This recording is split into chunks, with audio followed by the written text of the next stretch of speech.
The whole football stadium is packed, sold out.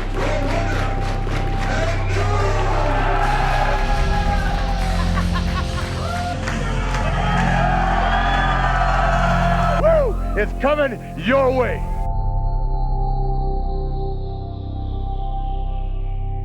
Hi everybody and welcome to this edition of Diva Diaries. I am your host, Soja Bolt, aka Josie, or whatever name you want to go by today.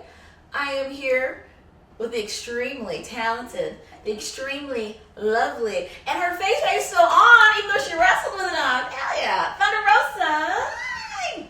Thank you for having me. Oh, thank you for coming. No, it's been a pleasure. Like I said, it's been such an amazing weekend, and just to be here and to wrestle for the first time ever in one of the Wrestlecons has been an honor. Wrestlecon is a beast. It is. It's a beast. It is. I don't like to date the interviews, but I don't care if people know. This is Wrestlecon. It's like the biggest wrestling convention of the year. Yes. It follows WrestleMania. If you've never been, you need to go. Yeah. It's insane. Every person that's not signed, say WWE, is there. Yes, Literally. pretty much. Literally, everybody's there. Yeah. And sometimes they're there too. They're just peeking around with a hood on. I know, that's Yeah. what somebody told me. Like Rich Swann ran by. I'm like, No, I saw, I guess there was somebody actually like a scout from WWE in Oh, our yeah. show. Oh yeah. I know. It was, and I They was were like, there. what? Excuse me? Why didn't you come and introduce him to me? You know, hi, I'm Thunder Rosa. Put your hand and grab him by the hand, like, hi, and just walk away. Hilarious. So yes, we're at WrestleCon, and you just did the Women's Super Show, Yes. which was phenomenal. Yes, it was. So much talent. It was. There's a lot of talent. There's a lot of girls that I have worked with in all over the country, and it was nice to see them again. It's just like a high school reunion. It's I a feel huge, big, ugly high school reunion. Yeah, and That's exactly what it is. it was really good. It was really good to have them there. Yeah. Really happy. Like once a year. That's all we need to do it though. I'm ready to go home. Well, I like to start at the very beginning, and when I say the beginning, I want to know where you were born. I was born in Tijuana, Mexico. Woo, woo! In a very small hospital called Belén in downtown Tijuana. My parents used to take me there. The hospital is not there anymore. Okay. So I'm the third of four girls, but I'm the boy of the house. Gotcha. As you can see, I'm a wrestler right now, una luchadora. But yeah, my parents didn't like me to do any sports when I was young. Really? Yeah, but I was always very, like I used to like do whatever I wanted. I played with my neighbors, all of them were boys, and I was very drawn to physical activity. I don't know why. Yeah, Sure. It's fun. yeah. Yeah. And I was very independent too. I was like, that's the funny part. Like my parents said that when I was like 2.5, I was already talking, having conversations, and I was always very like ahead of everybody. Mm-hmm. Can I ask, because I'm not well versed in Mexican culture, as far as the female demeanor, usually you find to be very quiet and You're like, well, maybe not you, Not me. maybe not you. Yeah. The few Latina friends that I have were raised traditionally, usually very Catholic, very almost subservient. We got married her off. We started popping out some babies. 4 girls in a family? Yes. So my mom got married really young. She was 18, and it was her first boyfriend. My dad was her first boyfriend. So, but she was pregnant before she got married. So she had a big bum when she got married, And but she was kind of forced because she got pregnant. So it's like, yeah, you gotta get married. So yeah, in that aspect, my mom was sort of like that. But one thing that my mom taught me, once she started noticing that I was more independent than all my sisters, was like, she told me not to be like her. She's like, you want to be somebody in life? Don't be like me. Take the reins of your life and do what you want to do. If you want to be an astronaut, go and be an astronaut. Even if your parents, even if we don't support you, do it. Wow. Because she knew like there's a couple things that she doesn't like, but she always like encouraged that once I was older. But yeah, she was very like that, and then my sisters are that way. I will say that. Okay. And I'm like I said, I'm the boy of the house. I was always very strong-minded, and I was like, oh hell no, you don't tell me how to live my life, And even with my parents. But they knew I was going somewhere. Okay. So they saw your independence early in life. Did they push you to do any activities, or did they push you into any sports or like dance? Like a lot of, I find like a lot of wrestlers have theater background or lots of sports, soccer, stuff like that. I found out things on my own. My parents were never like, oh, you should do this, oh, you should do that. They were just like, get good grades. Don't get pregnant when you're 16, because that's pretty normal. Don't get pregnant. That was the thing in the house. Don't get pregnant when you're 16. My house too. I'm a youngest of 10. I have 4 sisters. And every female in my family has had their first child by 19. Girl. Including my mom, my grandma, my mother, like literally every female in my family. Yeah. And here we are. I'm not going to say my age. You can Wikipedia if you want. 0 kids. Me too. Yeah. So I'm like, yeah. So that was the thing at the house. Like, don't have kids, and just finish school. Like, because my mom never finished school. She finished until like middle school. My dad finished into middle school because he got kicked out. And then my sister, she got pregnant when she was 16, the one before me. And then my other sister just finished high school. Gotcha. So it was like, for them, it was very important for me to finish school. So that was like one thing it was pushed, but it was never like, you need to get straight A's or anything. But I was very competitive. I was like, I got to be the best in the class. You know, I knew I was going to go to college. I knew I could be the best. And if I didn't have anybody pushing me all the time, at least I could do it on my own. Yeah. But it was because I don't even know. Like, my parents are not that way. But I saw my cousins being like that, and I saw other people that I look up to, and I was like, I can do this, you know. Although I don't have the sport, I know I can do it. So school was a big thing for me, you know.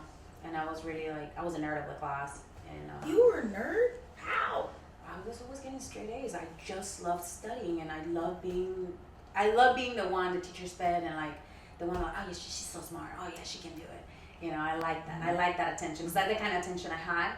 And then I started discovering things on my own. Like, I like reading. I like acting when I was like on 9th grade. I like to be in the asambleas, which are like big events every 6 months in the schools in Mexico. So we'll perform, like we'll do dances, and I love being in this stuff. And then they brought theater to our school in elementary school. So I was like, I like that. I want to be part of that. So in middle school, we had the opportunity to do that stuff and extracurricular activities. Okay. So I'll get on that, and then we have PE, which that's when I fell in love with sports. Because I already like sports, and so I played basketball when I was 9 years old, but I would go to practice by myself because my parents they had their own issues. Okay. And I would do it on my own, but that's how driven I was, because I want to learn how to play basketball. Yeah. So I learned that, and then in middle school, that's when I got more into it. And then in high school, we stopped having PE because they get more focused on academics. Mm-hmm. So you can go to take a test and then go to the university. So I got very focused on that. And then very fortunately, my dad applied for our residency to the United States. And I was able to move here when I was 17 years old. Not here in Orlando, but in San Diego, California. Gotcha. So my life completely changed when I was 17 years old. So were you out of school at 17 then? No, I wasn't. I actually moved to San Diego, California, and started going to a new school. Had to learn, a new language, a new culture. It was pretty tough, because although my school was mainly Mexican American and Mexican, I was not taken or treated like one. Really? They didn't like me. Wow. Why?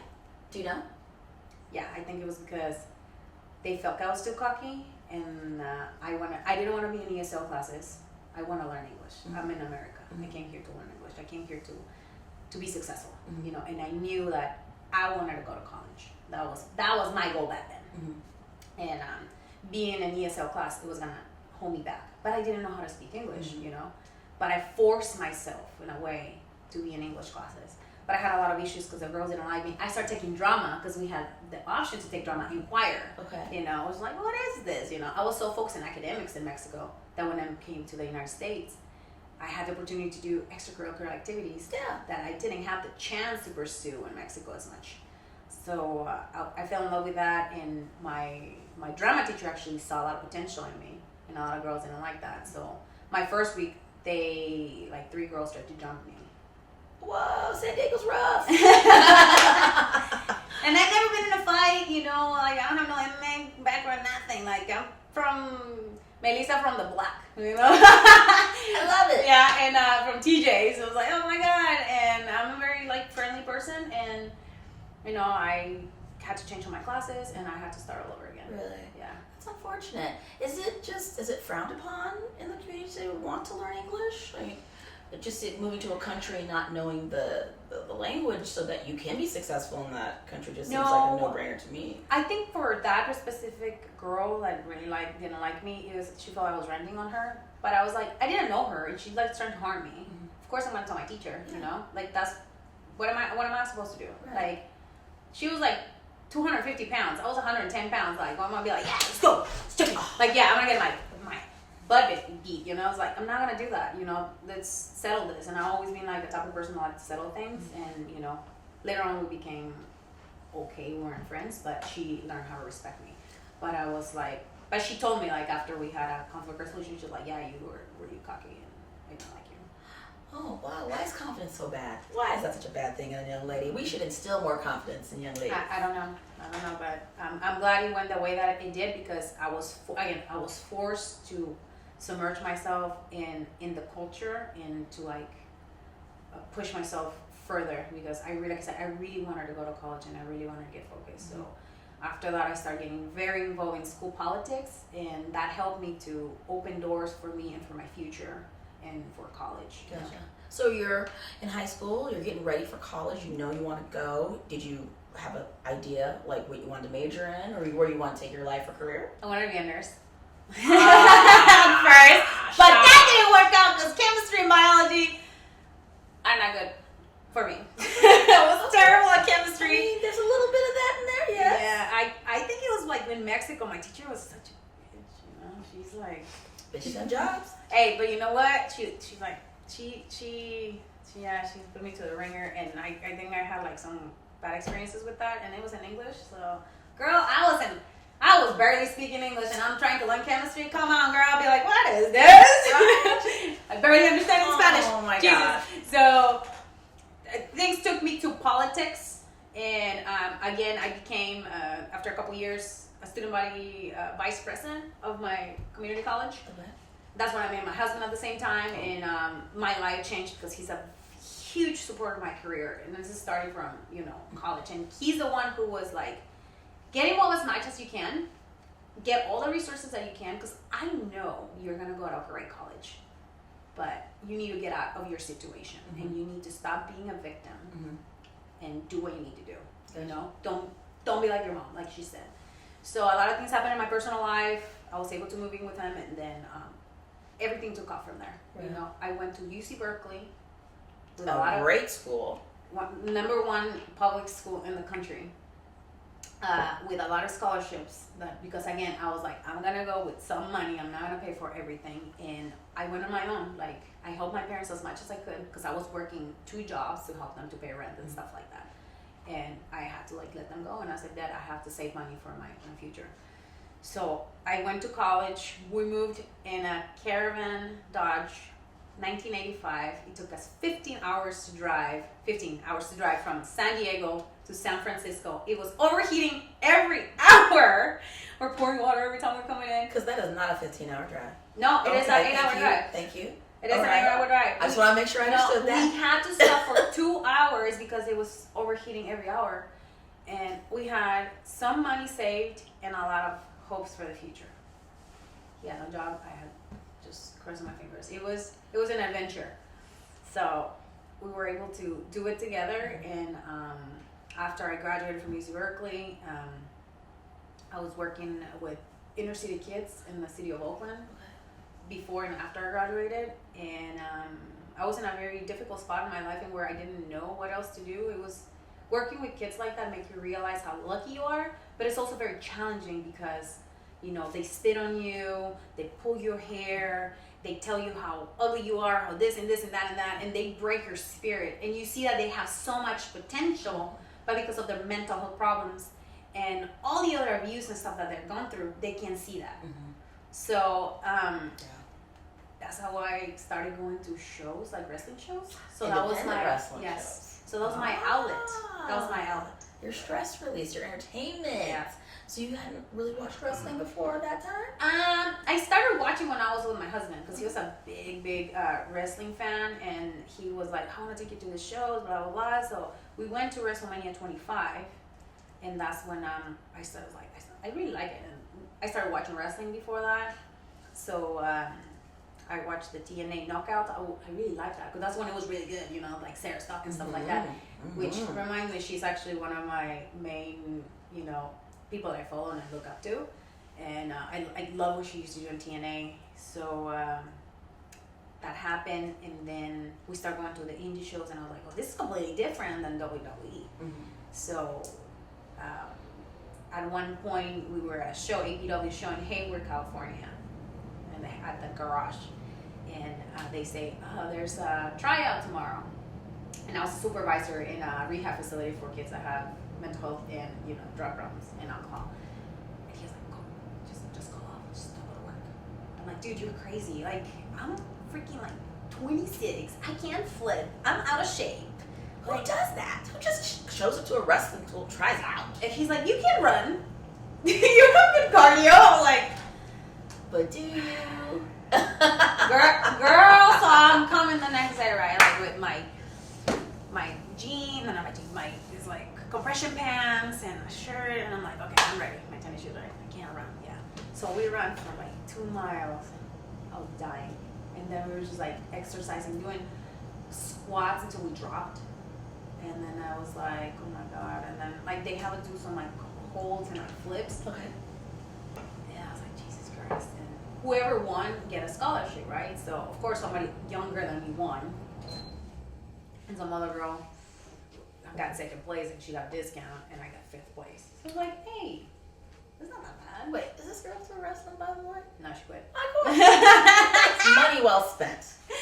No, but this is not over. So I was like, all right, cool. So I was like, I'm gonna do this. I'm gonna get in shape, but I'm not gonna pay yet because I'm not ready. Physically, I'm not ready. Mentally, I'm not ready. I don't know any of the moves. I don't know anything. I don't know nothing. You're just watching to enjoy, right? Yeah, wrestling is a third, 4th language for me. Wow. I didn't watch wrestling when I was young. Believe me, I've seen so many of our veterans, and they come and introduce themselves, and I'm like, who's this person? Because I didn't watch wrestling in Mexico. I watched Lucha. I watched AAA. I watched CMLL. It's like I know Mascarita Sagrada. I know Santo. I know Blue Demon because they were in the movies on Sundays and they're free. I know Pimpinela. People. This is part of my culture. Well, that's the difference between Mexico and America too, is that they really cherish their stars, and they want to put them in those high profile, those movies and, products, puts wrestling over that everybody enjoys. Girl, they're in the soap operas, right? Yeah. There was one, Selena was in it, Conan was in it. No, everybody used to love Conan because he used to rap. And I was like, oh, he's the coolest dude ever, right? That's why I know Conan so well, because he used to rap, he used to be in soap operas. That's our culture. I used to watch soap operas from 4 o'clock to 10 o'clock at night. So it's like, yeah, I know who these people are, but when I'm here and I was like, oh, talking about this person, talking about that other person, I'm just like, sorry, I don't know who these people are. I feel stupid, but it was again, this is a whole different culture for me, So I was like, all right, let's learn it. Yeah. So you did it. I know. You signed up.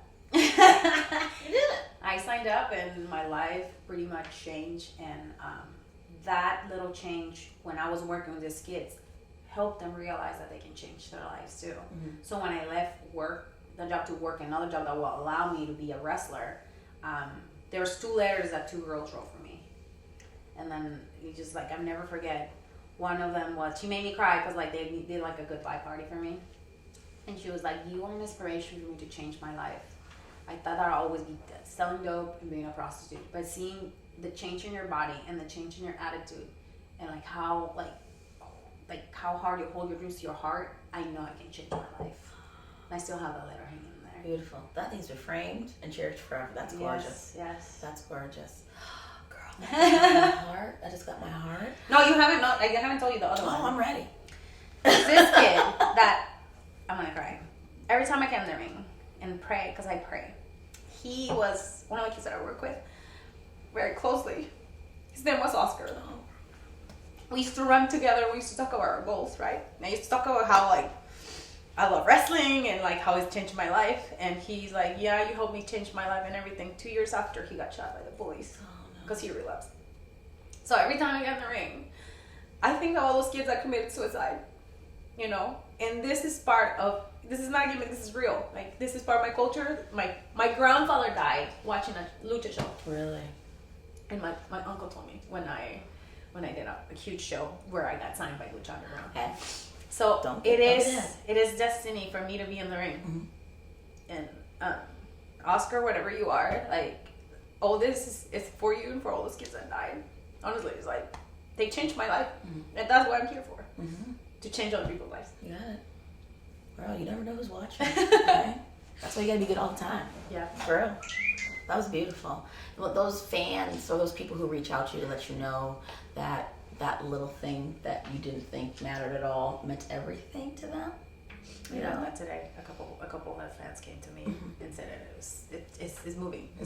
It's worth more than the $20 that I make selling a shirt, because it's like you're touching their lives. You know, it goes beyond. And sometimes I feel like a lot of us lost touch with that, and we get so caught up on like, oh, this movie is better, oh, my driver is better, oh, my armbar is better.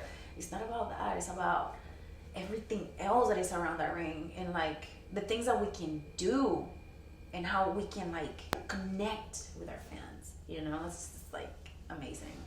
People forget. Yeah, girl, you're doing good. So you signed up, you start training. Were there other women training at the time? Yeah, they were. Lots of women? No, there was this other girl, and this other girl, she had a baby, and, you know, like, just life took over and she couldn't do it. The other one, my husband and I were always like, we always try to help everybody. Like, we both are very like, oh, come to our house. Like, we have a place you can see. Oh, yeah, we have food at the house. Oh, you need some, you know, you need a sweater. Oh, here's a sweater. Like, we're always giving too much. And we take advantage of it. But whatever, that's another story. You know how that goes. But we tried to help her a lot, as much as we could. And, you know, things started taking off for me because my husband has always been the one who's like, you gotta get your Facebook together. You gotta get your Instagram together. Social media is very important. That's when you know how he sounds. Right. And I was like, come on, man. Like, who's gonna care? Like, just watch. By the time that you debut, people are gonna know who you are. So you were already getting people ready for your debut match. Yes. You were hitting the pavement hard. Yeah, we were both like breaking rings, volunteering for people, driving 12, 15 hours to Eureka and back, you know, paying our dues. Like, I learned how to love this business even more because I broke so many rings and I put so many rings. And even places now, when they need help, I break it and put it back. Because you need to know how the ropes feel. You need to know how the bouncing feel. You need to know how to respect that before you get in the ring. Because if you don't respect that, then... Because if you don't, you know, you forget, you know, that you can lose it like this, you know. And it's just like, for me, that was imperative, you know, and that was very important. And I'm glad that my husband dragged me to places sometimes, because if it wasn't for him, I think I would have, a lot of the times I would have been like, I don't think it's going to happen. Wow. He was like, no, get your ass in the car, wipe your little tears. I know you have cramps. Get your gear. Let's go. Love him. No. So did he decide to wrestle too? I have not met your husband, so. He tried when he was young, but he was one of the kids that we work with, because he also works with inner city kids. And he had a lot of issues himself, and he didn't have the discipline to do it, but he himself loved wrestling. He was, you know, he loved sports, and he would have loved to do it too, but I think he's living his dream through me. Maybe. Yeah, maybe out of it. Okay. He's my stage mom. Girl, married to your stage mom. That's all right. That's okay. Nothing wrong with that. So you're training. You're training. Getting ready for that first match. How long before training to the first match? What was the time period? I think it was like 10 months, 9 months. That's But a good amount of time. it was by accident. That's what I'm saying, because he told me, get your ass over there. You're gonna go and do this pro camp and see what happens. Oh, I don't want to go. Like, it's like 3 hours. Like, I'm tired. I want to go to sleep. Shut your mouth. Get in the car. We're going. So I'm there, and I brought my little gear, and the girl got hurt that was supposed to be in the show. And then PCW, un saludo, in Chico, California, he was like, Mr. Primetime. He was like, hey, you know how to wrestle? I was like, bro, like, I've been training for 9 months, like 10 months. Like, duh, yeah, I know how to wrestle. You know? And he was like, you have a match tonight. And I'm like, what? Talk to your coach, Dylan Drake. Hey, this is my coach, Dylan Drake, Matt Carlos. You have a match tonight. And I was like, what? Squash match, of course. I didn't get no defense in, nothing. My bumps were horrible. Terrible. One of those matches that I'm like, watch it on YouTube and you can see how good I got. Wait a second. This match is on YouTube? I think so. Oh, I'm so sorry. No, it's fine. It's good. People need to see where you started and where you are right now. I always feel like people don't need to see everything. You know what I mean? There's so much pressure to be good so fast, but the mistakes you need to make to get good are so important. Not everybody has to. Yeah, not everybody has to see that. They live feed everything. You don't need to see my bad bumps because you want to see my good ones. Very. No, but you know what? But it's important for people to see your journey, and I think a lot of people. I'm very like social media friendly, so people have seen the journey. And today, I have MVP came to me. He gave me a hug, and he's like, "I am so proud of you," because he met me when I was a ring girl. Yeah. And he saw me from here to where I am right now, which like I'm not where I want to be yet because I'm very like goal oriented, and I know I always want more. You're still on the journey. Yeah, I'm like immigrant, like immigrant mentality. We want more. We want to be the best, But it's like I know I can do more, but his words, it was like I've seen your transformation with your body. I've seen the work that you're doing, and I see how hard you work. And we were talking about it too, and you told me the same thing. So it's a reassurance that you have to go through this, and then you have to have the bad bumps. And yes, they tore me apart, and I cried, and I was like, I'm a terrible wrestler. Oh, but you know what? I was starting, and I'm still not where I want to be. I'm still training. As you should be. Everybody should be training. I believe training never stops. No. Why weren't you training last night? Oh, you're over. Oh, okay. That's good. That's good. Hope it doesn't get stale. Hope it don't have to learn anything new. All right. No. All right. So you have this match. Who was it with? It was with Amanda Rotten. Well, that's not a good. What? Yeah. A person with the last name Rotten? Yeah. She was wrestling with jeans on and everything. It was great. You guys can see it on YouTube. Was it truly rotten? That's a good idea. So how did it go? It went well for what it was, but I think that moment I realized that if I debut somebody else, I will definitely work for them to look their best. Mm-hmm. Because regardless of how green somebody is, I think that as a veteran, like you really have to show something in the people, like help them out, because if they look good, you look good, right? And that's work for you later on. It is. It is. And like my coaches always tell me, like Matt Carlos and Dylan Drake, if you can make a broom look good, you're the greatest worker in the world. The famous broom match. Yes. Yeah, I'm serious. Yes. Ours was the beanie cap. Beanie cap? If you can put that beanie cap over and make them look good, you can do it to anybody. And I've seen some pretty fantastic beanie cap matches. Beanie cap always goes over. Yeah, and so that's true. I remember that, but that has taught me, being humble, and for those that are coming up, that I want them to remember working with me and feeling like she helped me. She was really good, and she gave me good feedback. She was not pushy. She was not telling me, you better not mess up. You better not mess up. It's like, because I was, I messed up, and thankfully, like, people weren't as bad, but, I had some bad experiences. But, yeah. I mean, bad experiences happen. But what I like to do is remember how easy this was and how I was willing to work with you. I need you to do this in the future when it's your turn. Yeah. Take somebody under your wing. Don't be mean to them just because they're green, because being green is not a crime. No. Okay. We were all green. In fact, we all still green. And you know what? That's one of the things that I noticed is like when I work with some of the green people or more less experienced than me, those are some of my best matches, because you challenge the other person and you get to guide them and you get to work with them. You don't have somebody like, oh my god, if I mess up, like I'm gonna get my ass beat, which is like fuck. 'Cause it happened to me, when I was in Japan, like I have a terrible memory.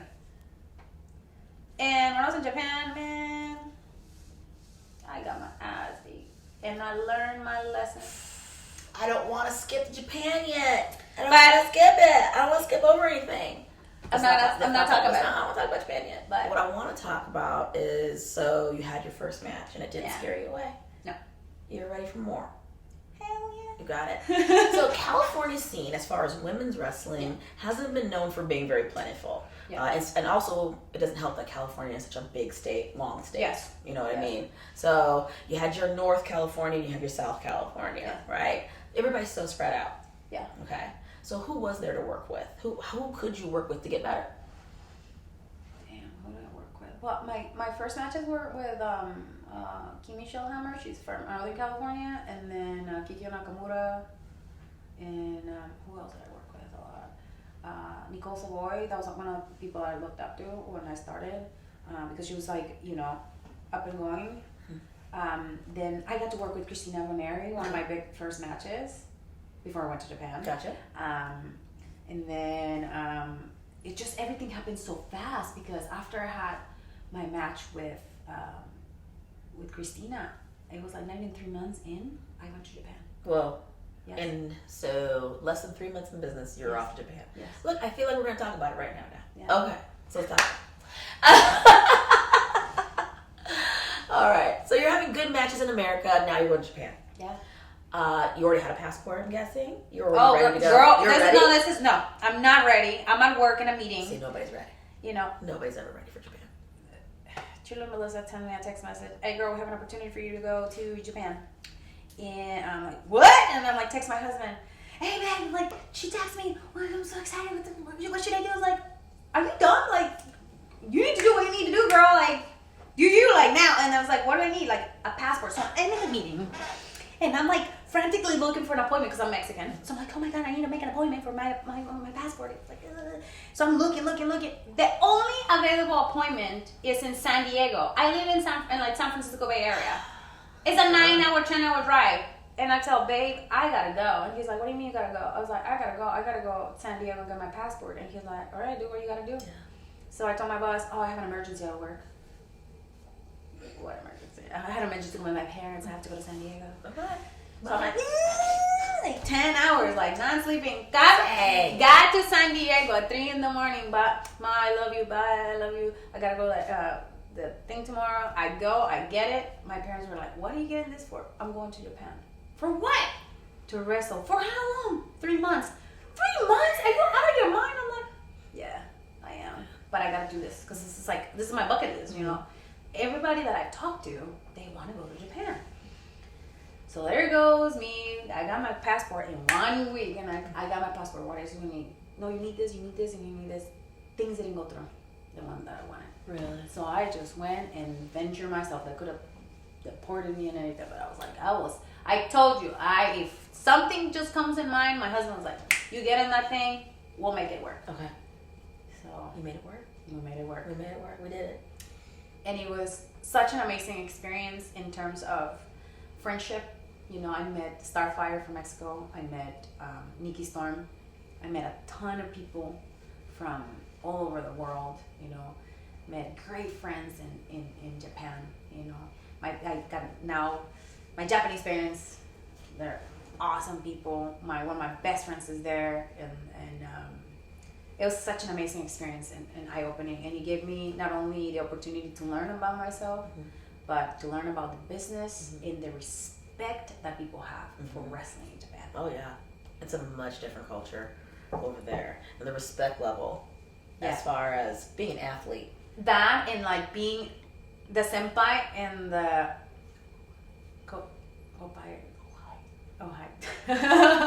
well, the green guy. Kohai. The kohai. And I was a kohai. We're learning new words today, y'all. Senpai and kohai. So I was a kohai. So like we'll be like, you know, cleaning the ring, putting the ring up, carrying our senpai's bags.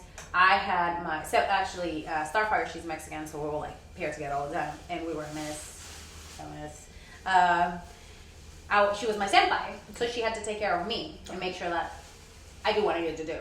So, but we were really tight, and I really miss that from that. It was like I really discovered like what real friendship is and what it really like sisterhood is, because we really took care of each other. You had to.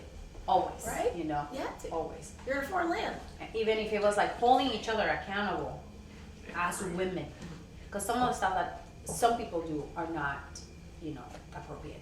And we will let each other know, hey, because we care, not because like I hate that girl, like, or jealousy. It was because we care. So I learned so much. It was tough because I got hurt. I got a concussion. I was out for a whole month. Oh wow. Yeah, so it wasn't working. Was it a really bad concussion, or just how they do things? No, I was out for 10 days. Like, I was dizzy, I was vomiting, I was like... That's a bad concussion. It was bad. But they said it was normal, though. Oh! I was like, I never got a concussion before. If this was a good one, damn. Like, what is a bad one? So, just make sure I was out for 10 days. But I came stronger than ever. I was more determined to do more things. And, like, I remember the match that I came back. It was a tag match with Io and... Mayu, which are Io's my trainer, one of the best ones in the world. I got my ass kicked. I got all the heat and the combat and everything and the pin and everything, right? Because like a Kohai takes all the pins. I take all the pins over there. I was like, pin me, baby, baby, ready? So it was. And we're done. It was eye-opening, and I gained the respect. And then when I left, my senpai Io cut up, she said, please come back. My last match. And that meant everything to me. More than money, more than anything. That your coach from Japan, you earn the respect from them because they know that you have heart, tell you to come back. That was it. That was it for me. Wow. And then from there on, things took off. My husband did all the work on social media while I was over there. Hey, I'm coming back from Japan, come back with me. And then he was like, post pictures, post promos. We were doing a lot of promos. That's when my Godzilla came into the place because I have a baby Godzilla that comes with me everywhere I go. Like, he has more miles than anybody else, and this business, he's always with me, my traveling companion. He was in promos with Nikki, with Starfire. Relationships came about with some of my friends from Spain now, from Mexico, all over the world. Yeah. So Japan was the gateway for me to success, I would say, because that's how, my team, which is my husband and I, we took it. We're like, you're going to do this and you're going to take off. Right. And you took it seriously. Absolutely. That one opportunity, you took it so seriously. You never know if you're going to get it again. That's why when they told me, go and get your passport, I drove 10 hours until I could have risked not, having a job, security, everything, and I was like, this is it. This is my destiny. I'm doing this. And I did it. They did. Yeah. Here we are. So you go to Japan, you were there for 3 months. Okay. Bam, you come back. You've learned so much. You're a changed person. You're not the same person you left. No. Okay. So now you're going to come back to training at your old school. Yes, I did. Okay. And you've learned all these new skills. Yeah. Okay. Was it a crazy kind of transformation? Like, obviously, you've been working on your body the whole time. You probably worked out really hard there because obviously ring conditioning is very important over there. Yeah. Did your trainers here notice a difference in you when you got back? Yeah, I think most than anything was confidence in the ring. And I got a new moveset. I got, like I said, confidence. And I started working with the ropes, which is something I never did. I started working lucha a little bit. So that's where the lucha started, because I started training American wrestling. That's my base, grappling. That's what I love to do. And from there, it just started, evolving. Like, I came here, started working in Southern California. So people started watching me over there. They wanted me more there. Then I get an opportunity to work in Mexico. Then Stardom came to the United States, and they had a show. So everything started just evolving. During that show, Lucha Underground was there. Lucha Underground was there? Yeah. At the Stardom show? Yeah. Okay. There was Marty Elias, Chris Joseph, and Aaron Van Wagen. They were there in the shows. Chris watched me in a match, and he came to me. He introduced himself to me. I had no idea who he was. So I was like, hey, what's up, Chris? Oh, my name's Dr. Rosa. I speak 3 languages. Like, yeah, you should totally work with me. That was you. That was me. That was me. Oh, and Marty Elias too. That's what I'm telling you. I don't watch wrestling, so I don't know who these people are. So I was like, yeah, you did a great job. I did one match. It was a tag match with Hudson Envy. And we talked oh yeah, this is my car. Boom. Then I had another show. Eric Van Wagen came. He gave me his card. Then I talked to him on my way back to You know. You got in the car and you're talking to him while you're driving home. Yeah, I'm like, yeah, well, you have a real? No, not really, but I have experience in this, I have experience in that. Okay, let's talk later, right? Cool. Waited, didn't hear anything. Then I was ready to go to Mexico for a tour, my first tour in Mexico. And Chris calls me, and she's like, hey, Thunder Rosa. And I'm like, hi. And it's like, this is the Joseph. And I'm like, hi, the Joseph, how are you? Now I get ready. You better answer the phone. You know, and I was like, all right, That cool. was fun. And I was like, hi, the Joseph, how are you? How you doing? Yeah, I'm on the phone. Yeah, we have something for you. It's called Cobra Moon. It's a new character. We've been looking for a girl for 1.5 years. And I think we find it. Wow. It's you. I was like, for real? Like, are you sure? Like, I'm going to Mexico. You know that, right? It's like, no problem. We'll fly you in, go and do your stuff. We want you here. We want you to be part of our Lucha family. Oh. People been knocking on that door, sending their emails, sending their videos. Chris Joseph himself saw something in me, and he told me when we were on the phone, you just have it like something about you. And I know that if we can bring you to our Lucha family, you can become big. And I believe in you. And I'm like, where do you want me to sign? Ready? You know, so that's how my journey started in October 2015. Get out of here. With Lucha Underground. Wow. Yeah. That's insane. Before they called, was the goal to be on television? WWE? I just wanted to go to Japan and Mexico. That was my goal. Those were the goals. Yeah, and I was like, if I can get, I started watching Lucha Underground in Japan, but I never watched the story behind the matches. I just watched the matches, and I thought it was like sick. That's fine. But stories. Yeah, they were like not good DVDs. They were just like a bunch of matches. Here they are, and no, but I was talking about it, because it was getting hot, and some of my friends got signed, and some of my friends say my name when they were like, we're looking for a girl. They said, oh, you should look for Thunder Rosa. Then the staff came to one of the local shows where I was working there, and they watched me, and they were like, yeah, that Thunder Rosa girl, she has a lot of charisma. You should bring her over. And then when they went to the show, they were like, you're right. She's good, Mm-hmm.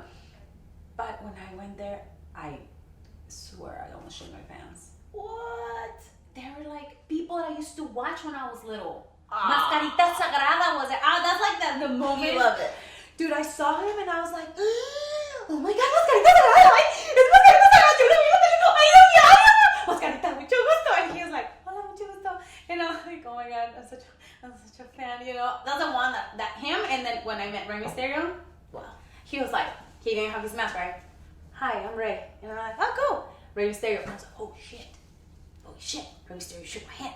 Oh my God. Because he was like, and I'm like, I graduated from the same high school that you did. And he was like, oh, really? And we started talking about, because he's from the hood, Mm-hmm. girl, she's from the hood, so. Everybody's from the hood now. Hey, girl. That's all he said over there. So he was like that, and then working with when I met Evilise too, like I was watching all her matches, and I remember I was at the gym, and then she was like working out, and I'm like, oh, like very nice to meet you, and she starts speaking Spanish to me, so I start feeling comfortable, right? She was like, I've been watching you and stuff like that, and then Melissa was there too, and then Sexy Star was there. A lot of the people I've seen on TV are there, and I'm like, and I'm the greenest of the greenest in the locker room. So I feel like I didn't deserve that spot.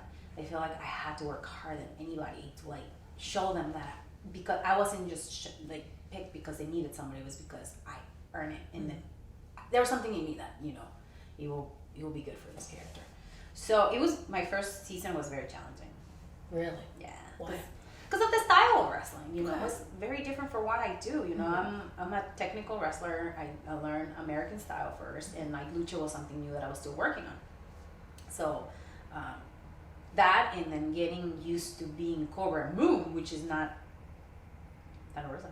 I was personally confused, honestly. I was like, okay, so she's Thunder Rosa. Wait, she's Cobra Moon? Well, why isn't she just Thunder Rosa? Wait, why is it just Cobra Moon? Why is she two people? I don't know. What's going on? Yeah. Who's coming? Yeah, so. Yeah. Did you talk to them about that at all? Is this this is my style of wrestling?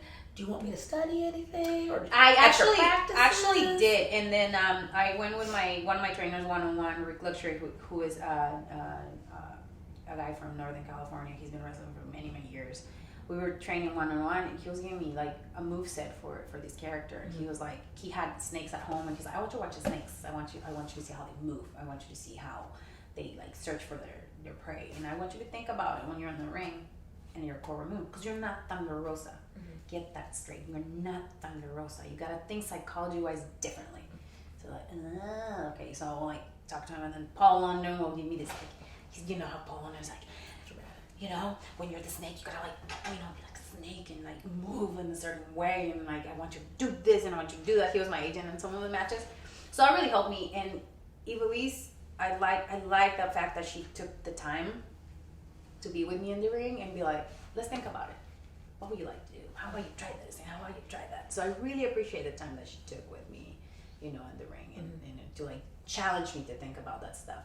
And I'll ask the guys, of course, and I'll, you know, practice some of the stuff with some of the guys that I never practiced before. So that's what's really hard. And also being on TV, you know, because the times are limited, and like there's a lot of stuff that is not the same as in the indies, you know. So it was like, it was trial by fire again, you know. So it was like, it's the best way. Throw me in there.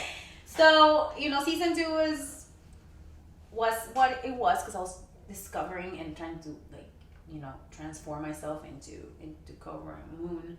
And then a really good friend of mine, Shane Strickland, we used to talk all night. I'm like, I don't know what to do. What should I do? You know, he was in my shoes too, and then he was just like, just own the character. Be somebody that nobody else is in here. Mm-hmm. You know, you're damn Cobra Moon. You're a snake. Own it. Mm-hmm. And then season 3, a totally different Cobra Moon comes out. Oh. Because they're starting to develop the character, they're starting to develop like story, and now what you've seen is like a queen. You are a queen. Mm-hmm. Act like a queen. You demand it. Like, I was like, all right, you want me to be like that? Bring it. I can do that.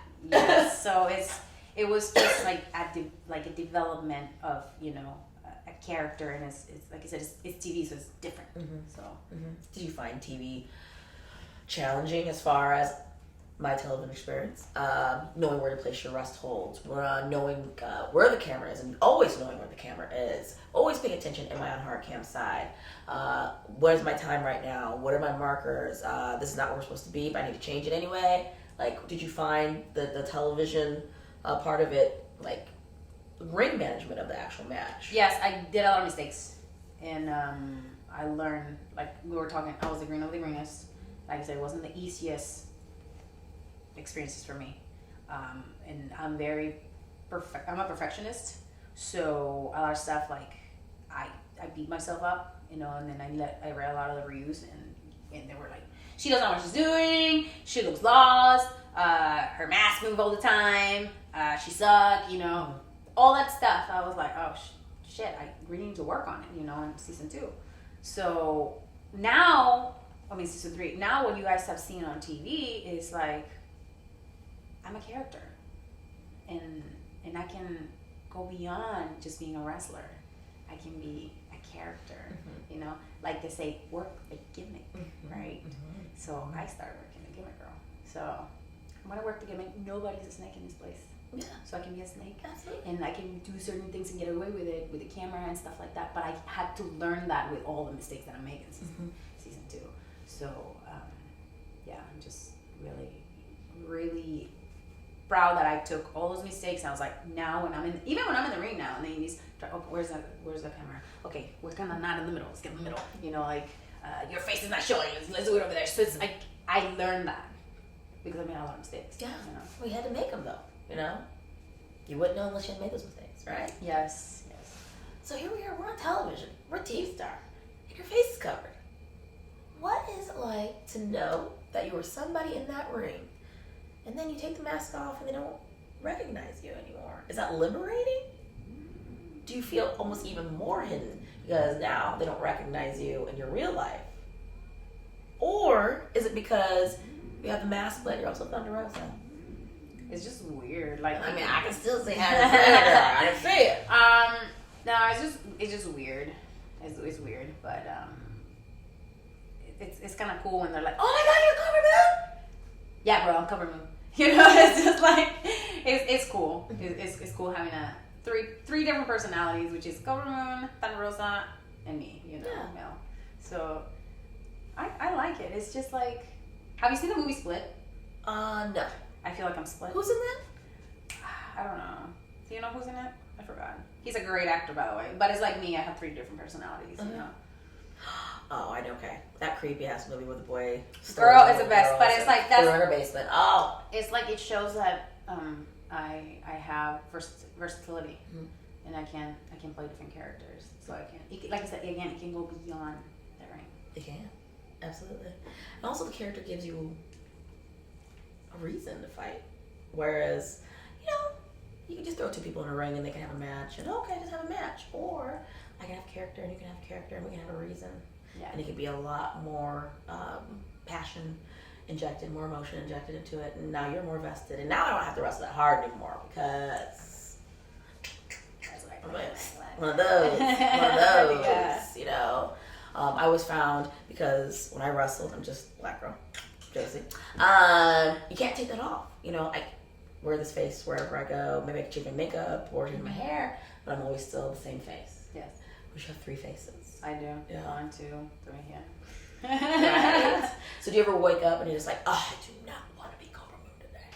I just want to be. No, I actually like to be Cobra Moon because I don't have to put a lot of makeup on. That is convenient. That's convenient. But it's challenging too because I'm a very happy person and I'm always laughing and stuff. And Cobra Moon, she's just evil and conniving, and that's what I like because I don't get to show that. I always have to be like very compassionate because of my work, and like very nice and everything. With Cobra Moon, I can be like, do not talk to me. Don't look at me. Like, you don't know who I am. I'm the queen of this temple and I deserve respect. And I will become the best here.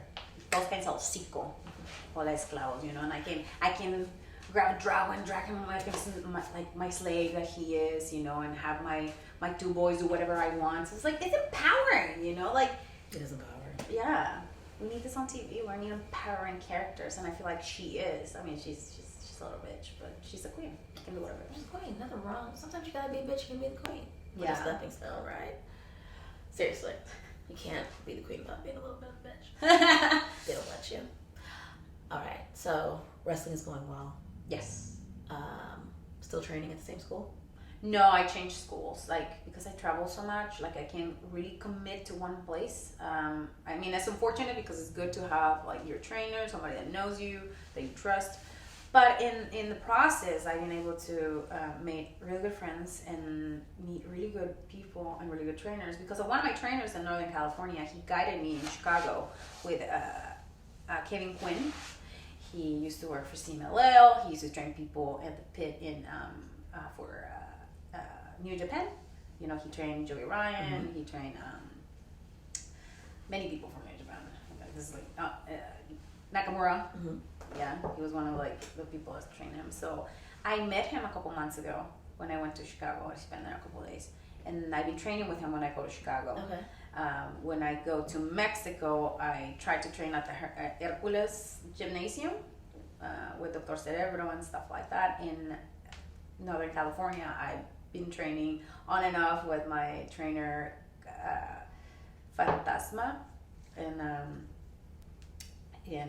he pushes me all the time. He says that I have so much talent, but I just have to échale ganas, mija, échale ganas. I gotta put the time in the ring, and he wants me to be a good luchadora, and he wants me to be somebody that I can work with anybody, So he's always pushing me with that. And then I train with Great Luxury, and right now I'm just back and forth. And now I'm focusing on becoming a better acrobat, I will say. So I'm taking acrobatic classes. Gotcha. And parkour classes, because that's popular. Wait, there are parkour classes? Girl. You gotta learn how to do that? I thought that was just Have you seen Lucha Underground? Okay. But he kind of brought that with him. So it's so many other things that I have to learn. And again, I started really old, so I gotta. Old. Just older than everybody else. Oh, older. Okay, older. So yes, I'm trying to learn as much as I can, and but I'm really happy with what I have. And today I dedicated my match to my coach, Kevin Quinn. He's been amazing. He would have been proud of your match today, girl. I saw it. I watched it. That babyface pop was huge. Oh, they're so happy. Yes. awesome. So you're training all these different schools, and you're picking up all this knowledge, different styles, right? Yes. You're gonna be a complete wrestler. Absolutely. So you're wrestling everywhere. You've wrestled in the Midwest. You wrestled in the South. You wrestled overseas. Where's your favorite place to wrestle right now? My favorite place to wrestle? I love Chicago. Because, like, people in Chicago take their wrestling super serious. Like, too seriously. No, okay, a little bit. Yes, but they're like your worst critics. Like, if I suck, they will tell me your match was awful, and I'm like, thanks, bro. But it's like, that's what you need sometimes. You can't be like, you're like the best, you're great all the time. You're like, no, bro, like, come on, like, be honest, you know. SoCal definitely, it's my favorite place because I lived in SoCal, my family's in SoCal, and also because I have gotten nothing but love from SoCal. Actually, I was gonna mention this because I'm very proud of it. I was honored to be the first women to receive the SoCal Women of the Year Award of 2016. Really? Yes. That's awesome. And I went against Sexy Star, Taya, Race, Hudson Envy, and I was able to come as the very first ever. So it's an honor, and I'm very humble that my friends from SoCal, give me so much respect, so SoCal's always in my heart. Yeah. Of course. Yeah. Love that. Never forget where you come from. No. Stop. My heart. All right, so here we are in 2017. Yes. The landscape of women's wrestling has really changed. And I know you said that, you were raised watching Lucha, which is different than what American wrestling has done for women's wrestling. Women are usually, they go just as hard, if not harder, than the men. Not to say it in American style that we didn't, but we weren't allowed to showcase that well. Yeah. We really weren't. The barriers of gender, not to mention race, size, height, all that have always pushed women down a little bit as far as being able to show how being athletic is an equal opportunity job, right? Yeah. So here we are, 2017. Women are being given so much respect, and there are all these great opportunities for women. Yes. You're already on television. Yes. Right? How are you feeling the effects of all these amazing opportunities? Well, because I still feel that we can make more opportunities, and I feel that although we have made some progress in the business, I still feel that we don't have a lot of spaces for more than one women's match in some of the cards. My husband and I, because we feel so strong, equality. We started our own thing in California. Get your show. Love it. Sabotage, and we want to. I'm so passionate about change and progressive stuff that we are willing to sacrifice some stuff to bring these opportunities to people in the West Coast. We have you here in Northern Carolina, girl, and then we have Shimmer, Shine. We don't have anything in California, and like you're saying, it's growing. And we have Cheerleader Melissa and Sarah Del Rey. Two people that came from APW, from where I went. Woo woo. Well, I remember their DVDs, Battle of the Sexes and stuff like that. Oh, I have all those. No. Yeah. I used to watch those. So we need spaces in California. So we're like, let's create something for them, Okay. Even for me too, because this is also a platform for myself, but I want also to share with other people. Because like a lot of the variants that have given me knowledge, they give it to me because they know when they die, that's going to go away. And it is the same for me. I'm still very young in the business. But I have a dream. You have a lot to share. Yeah. And that is to share the opportunities that have been given to me by God and by other people to other people. If they want to take them, good. If they don't, that's up to them. Yeah. But that's the only thing I can do now. That's the only thing that I can do as a person for other people. Yeah. But I feel that there's a lot more to do in the business. And there's a lot more respect that we deserve as athletes in the business. And I feel like there's some room for us to do in the regular shows. Now I'm talking about, what we're doing, but in regular shows. I believe there should be more than one match because we're not a special attraction. We're just an attraction. We're part of the attraction. But Yeah. It's all good. So you're saying there are enough women in your area to be able to do things like that? Because there was a time where there just weren't that many female wrestlers. Where 2017, that's not the case. No. Everybody's a wrestler now. Everybody's a wrestler. Well, they can claim they are. You're a wrestler. No, I mean, some of them can claim they are, but some of them have worked really hard to be where they are, you know. And a lot of my peers that are in California have worked really hard, and they had it hard. Mm-hmm. You know, I was talking to Hudson, and she was telling me that her and Candice had it really hard years ago. And, you know, people like them that paved the way for us to be where we are.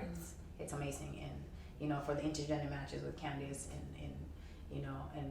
now that I'm working with like Holiday, like female tag team that are receiving like male tag team titles. It's a big thing, you know. Mm-hmm. It's like we're paving the way for girls that want to be athletes or want to be in this business, but they're afraid because they feel like they're not going to get an opportunity. You make your opportunities. You know, don't wait there and like be like, this is so unfair. Like this business like sucks. Like if I'm not dating this guy, if I'm not dating that other guy, like no, girl, get your act together. You can do it. You know, you go and knock on that door, and if they tell you no, you go and knock on it again 10 days later. Be like, hey, I train in this place. I'm getting better. They say no. You go and knock on that. Like, I work here. What's up? Like you're gonna book me? No, move on. You know, make your own opportunity. Somebody will see that in you and. If not, you make it your own self, you know? It's 2017. 2017. Do it yourself. I love that. So what are the challenges now that you are running your own promotion and you're wrestling in your own promotion? That's really hard. And I only say that out loud because I've done it myself. It is hard.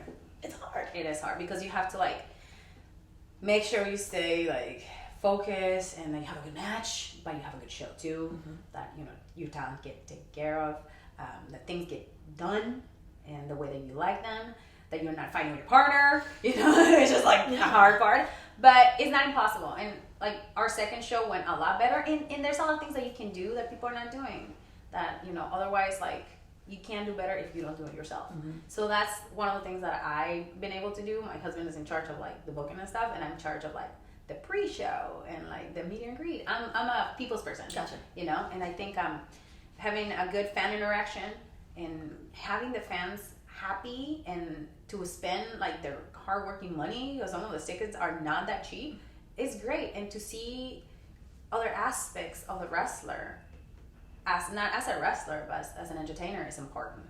So I'm all about, you know, entertaining people and, you know, connecting with people, and that's what I want to like pass on to other people that work with us, and that's what I've been able to do for the second show. Hopefully the third show is the same thing.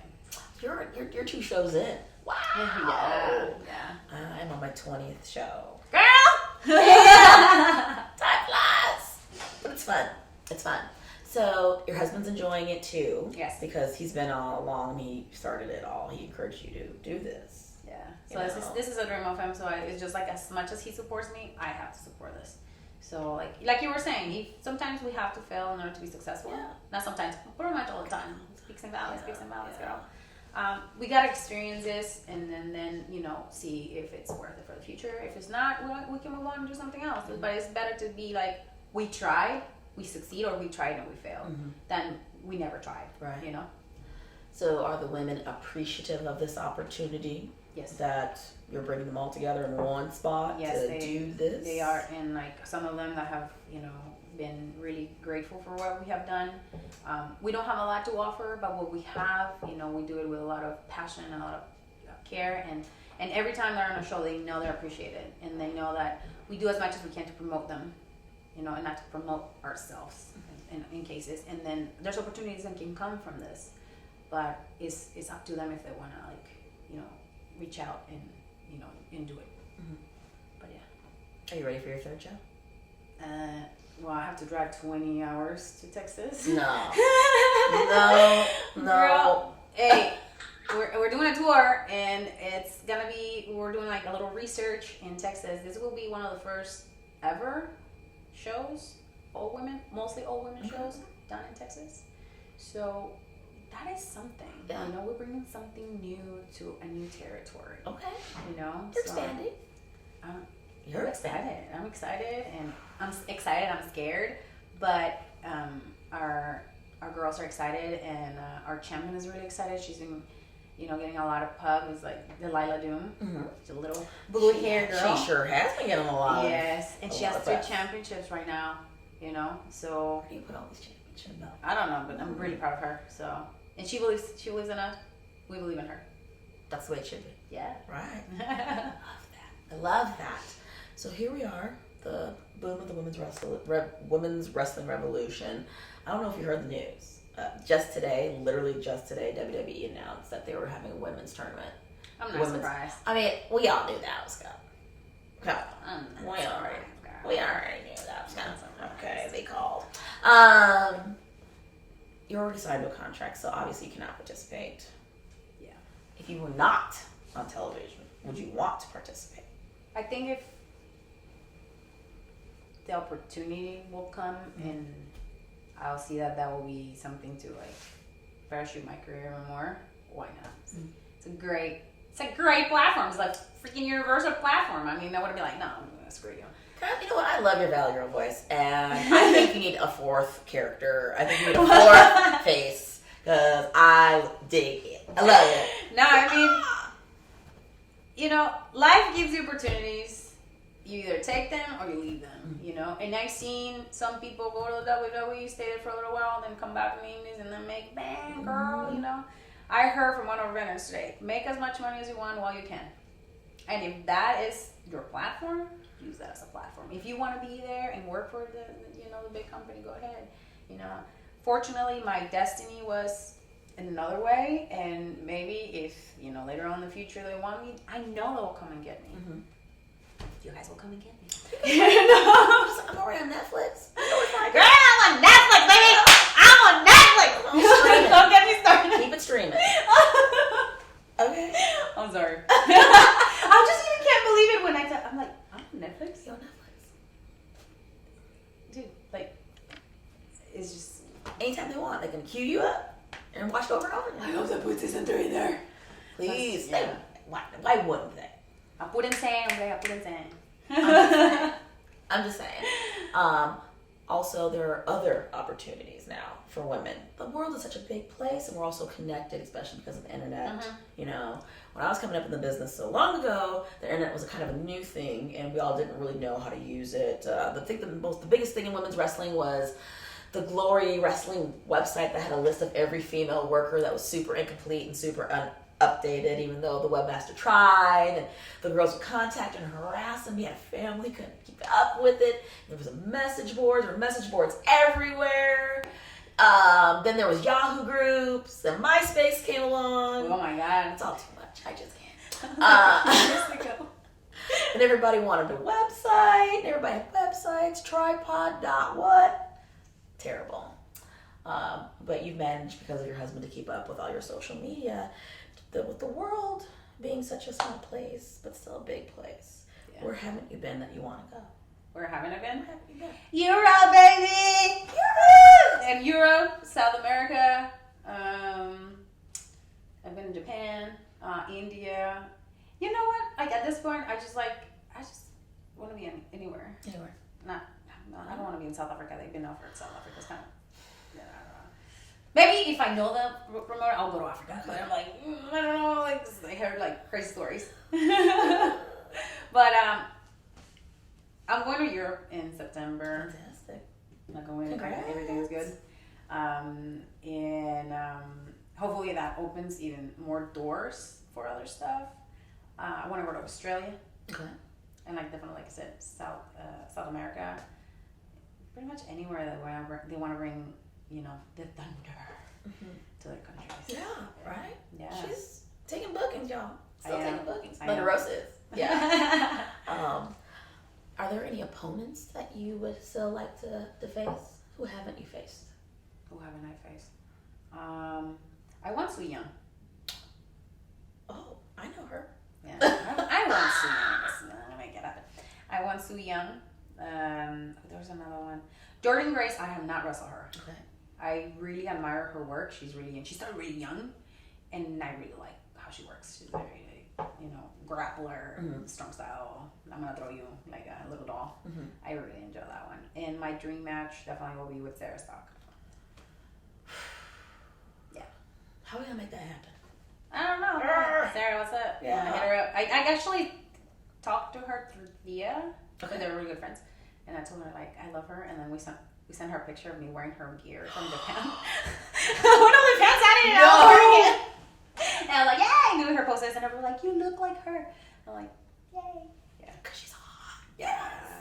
And from Mexico, definitely working with Marcela. And Rosa Moreno. Rosa Moreno is I love Rosa Moreno. So, I know her personally. So I would love to work with them. Yeah. You got a good list. I do. You got a really good list, actually. And Toni Storm. I want to work with Toni Storm. Go. She is so talented and so young. And I'm jealous. And she's like, nice butt. So are you. No worries. Thank you. No But worries. I really want to work her. Yeah. All good names. Yeah. And totally doable. Oh, yeah. Totally doable. That's going to happen, girl. Okay. Just shoot me a list. Make dreams come true sometimes. I am kind of wrapping up the interview. It has been really awesome talking to you. You're full of energy, you're full of life, you're so full of positivity. Thank you. Which I do want to tell you. I mean, I've seen you on posters, and I watch the Jungle a little bit. I don't like to watch too much wrestling. I don't want to get burnt That's all out. right, girl. I'm not trying to get burnt out, But what really strikes me is that people highly recommend you. People talk only good things about you, which in business, as we both know, is not always the case. Deserved or not deserved. But every person who I've ever spoken to about you has only had high things to say about you. Seriously. And I'm all about that recommendation. You can show me a match all day, but I want a recommendation. Who likes this bitch? Hey, that's how it is. Do I need her in my locker room? Oh, I do. That's important. Bringing positive energy to the locker room is important because when you're in a catty locker room, I tell you, so many times I have come out crying from locker rooms. People don't need to say anything to me, but just the fact that people ignore you, give you the weird looks and stuff like that, that's it. That's all you need, unnecessarily. You just gotta let things go and just be a bigger person. Yeah. It's not that hard. Let's have fun. Let's make money. How about that? Hey, girl. How about that? Awesome. Well, I want to give you the opportunity to talk to your fans. If you ever want to tell them anything, you can go ahead and you can look into that camera and tell them whatever you want to tell them, and then plug all your social media. I know you have all of them. Absolutely. You have everything. Yes. Okay. All right, guys. Thank you so much for being in the journey with me and continue to support me and bringing me like little gifts here and there. I appreciate all of you, like all those little girls that paint their faces when they come to the shows and the parents that paint their faces. I appreciate that from the bottom of my heart. Also, just continue to see my journey. We're not even here yet, but all you guys are part of it. All you guys. Los amo muchísimo. Muchísimas gracias por todo. And my social media is, I am on Thunder Rosa 2 on Facebook. That's my like page. I'm on Twitter at Thunder Rosa 22. And in Instagram at Thunder Rosa 22. Also, I'm a sponsor athlete for Strike Nutrition. It's a local brand in the Bay Area that they saw potential in me. So if you guys want to see more of my journey and like changing my body and using all these products, you can definitely see it in my Instagram page. And my website is unstoppabletr.com. I have some of my merchandise there, guys. You can purchase there, or you can do it directly through a message on Facebook, Instagram, or Twitter. I'm very friendly with social media, so make sure to do that. And when you see custom matches, hit me up, guys. Order them. Awesome. Thank you so much for coming in, doing this interview, having that sweet match, killing it at Wrestlecon. Thank you. We're going to do it again. Hey! We're going to do it again. Hey! What's that doing? My Selena. I want to thank everybody at home for tuning in for this episode, and we will be seeing you all really, really soon.